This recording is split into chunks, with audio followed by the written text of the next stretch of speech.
তোমার গরু ক্লিয়ার কাকু, তোমার গরু কেনা বেচা ক্লিয়ার। আমি কালকে গরু লই যাম, ঠিক আছে? আচ্ছা ঠিক আছে। আচ্ছা ওকে। আচ্ছা যাই, আসসালামু আলাইকুম। আচ্ছা ভাই। ভালো থাকেন। আচ্ছা ভাই।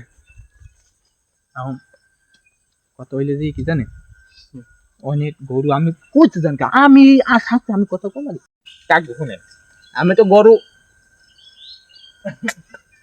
45,000 চাইলে, ঠিক আছে? আমি 50,000 বেচে দিছি। আর এই বাতিজারে আমি কি দেবেন, আমি মনে খুশি হই, আমি দেয়া দিই, আমি হেই নি। আচ্ছা সন্ধ্যার পর দেখা করবো চায়ের দোকানে, এরপর দেখা করবো। আসসালামু আলাইকুম। ওয়ালাইকুম সালাম। দিছি না কোপটা দিয়ে জাগার উপরে ব্যবসা। কাকু কাকু এদিকে এদিকে। ঠিক আছে বলো। আজকে আমি কিছু দিয়ে যাবেন না, গরুটা বেচলাম, একটা খালি মতো ফিরেই দেবেন কালকে সকালে দেখা হলো, কালকে সকালে দিমন। কালকে সকাল